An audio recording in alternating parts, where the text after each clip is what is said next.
ეხლა ღაზაზე გადავიდეთ. ასობით პალესტინელი გამოვიდა ღაზის ქუჩებში პარასკევს, რათა გაეპროტესტებინათ ჰამასის ტერორისტული ჯგუფი, რაც იშვიათი საჯარო გამოხატულებაა. მაგრამ მანამდე, სანამ დემონსტრაციები დაიწყებოდა, ჰამასმა მუქარები დაიწყო. 26 ივნის ღაზის სექტორის მასშტაბით 18 სხვადასხვა ადგილას იყო დაგეგმილი პროტესტი, სადაც ღაზელები ჰამასს მოუწოდებდნენ განიარაღებულიყო და ძალაუფლება გადაეცა გარდამავალ ხელისუფლებაზე. მაგრამ ისინი, ვინც მაინც მივიდნენ, ყოველ გზაჯვარედინზე ჰამასის შეიარაღებულ პირებს წააწყდნენ და რელიგიურ დადგენილებას, რომელიც პროტესტს აკრძალულად აცხადებდა. და მკაფიო გაფრთხილებებს, რომ ვინც კი მივიდოდა ან თუნდაც ინტერნეტში დაწერდა ამაზე, ის ისრაელთან თანამშრომლად ჩაითვლებოდა და ადგილზე დახრედნენ. რამდენიმე დაპატიმრებამ, ცემამ და სიკვდილის მუქარამ, როგორც ჩანს, შეაჩერა არეულობა.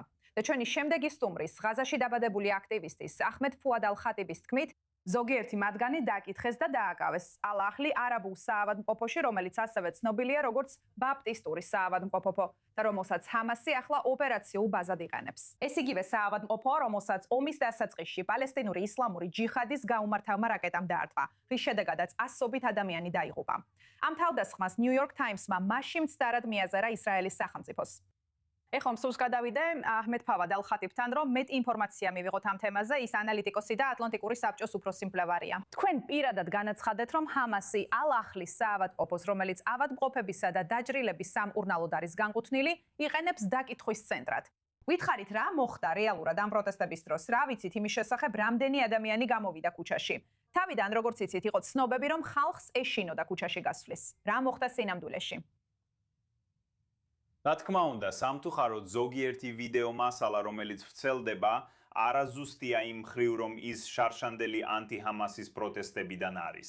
რაც მოხდა, იყო ის, რომ ჰამასმა სრულად გაააქტიურა როგორც თავისი მმართველობის აპარატი, ჰამასის მთავრობის უსაფრთხოების სამსახურები, ასევე ალ-ქასამის ბრიგადების ტერორისტული მილიციები. ის ბიჭები, რომლებმაც რეალურად განახორციელეს 7 ოქტომბრის თავდასხმა, მათ შეუერთა პალესტინის ისლამური ჯიჰადი, რომელმაც შესთავაზა და მოხალისეობრივად უზრუნველყო დამატებითი ცეცხლსასროლი ძალა და ადამიანური რესურსი ნებისმიერი პროტესტის ჩასახშობად, რომელიც იქნა განსაზღვრული. იმის გასამახვილებლად, თუ რა ტანჯვას, სირთულეებსა და გამოთვევებს აწყდებოდა ხალხი მთელ ღაზაში და მოუწოდებდნენ ჰამასის მმართველობის დასრულებას, რომელსაც ღაზას მოსახლეობის უმრავლესობა უკვე აღიქვამს როგორც მთავარ დაბრკოლებას იმ გარდამავალ პროცესში, რომელიც შეიძლება აღდგენას შეუწყოს ხელი და ღაზის ადმინისტრირების ეროვნული კომიტეტის, ანუ ტექნოკრატიული კომიტეტის შემოსვლა.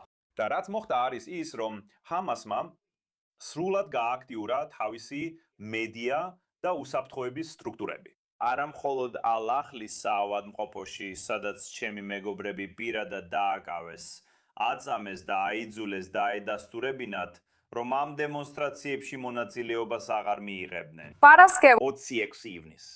მაგრამ მთელი ღაზას სამედიცინო ინფრასტრუქტურა, მათ შორის დეირ ალ-ბალაში მდებარე ალ-აქსას საავადმყოფო და ნასერის საავადმყოფო სამყოფო სამხრეთ ღაზაში, ასევე გამოიყენებოდა დემონსტრანტების დაკითხვისა და უსაფრთხოების ძალების რეპრესიებისთვის. და სამწუხაროდ, პარასკევს თითქმის არანაირი პროტესტი არ ყოფილა, როგორც იყო დაგეგმილი. ღაზაში გამეფებული შიშისა და ტერორის გამო. ათასობით და ათასობით ტერორისტი ოპერატორი, რომლებიც ხალხს ქუჩაში გასვლას უშლიდნენ ხელს. ესე რომ საბოლოოდ გასარკვევად, ეს ვიდეოები, რომლებიც სოციალურ მედიაში ვირუსულად გავრცელდა, სინამდვილეში წინა პროტესტებიდან იყო და ხალხი საბოლოოდ ძალიან შეშინებული იყო, რომ ქუჩაში გასულიყო. ამ მასობრივი მობილიზაციის გამო შეიძლება ითქვას, რომ ჰამასის დარჩენილი ძალების მხრიდან ადგილზე. სტორია და იყო მცირე შეკრებები, ვიტყოდი არაუმეტეს 100 ადამიანის, რამდენიმე ადგილას, რომლებიც ძალიან სწრაფად დაშალეს და ბევრი ადამიანი დააკავეს. მაგრამ რეალურად ჩვენ დემონსტრაციები არ გვინახავს.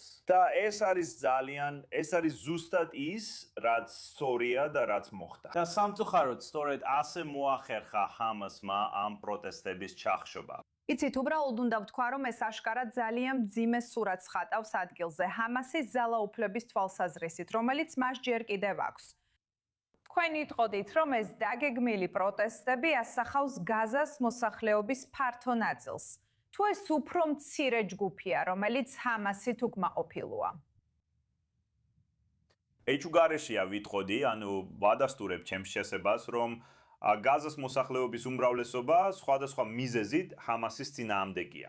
და უბრალოდ ჰამასის წინააღმდეგ ყოფნა არ ნიშნავს, რომ ისრაელის მხარდამჭერი ხარ. ეს არ ნიშნავს, რომ არ გაწუხებს ის, რაც 7 ოქტომბრის შემდეგ მოხდა, ისრაელის პასუხი და ასე შემდეგ.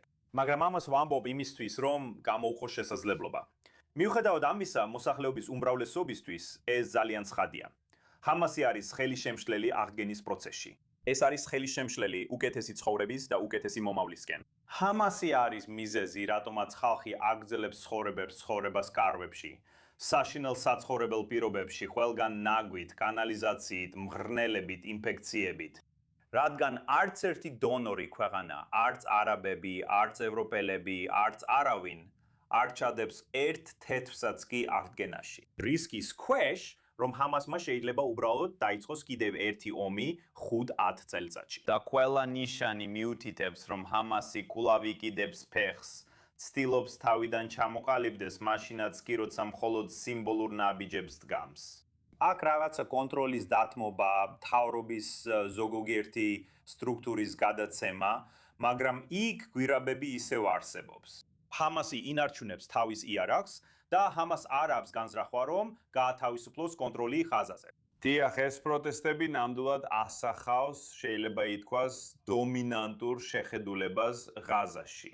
თუმცა ხალხი შეშინებულია. გულისხმობ, წარმოიდგინეთ ადამიანები ჩრდილოეთ კორეაში, ან პუტინის რუსეთში, ან ლუკაშენკოს ბელარუსში, რომლებსაც სურთ თავიანთი წინააღმდეგობის გამოხატვა. და პარასკევი კარგი მაგალითია იმისა, თუ რამდენად საშიში შეიძლება იყოს ეს.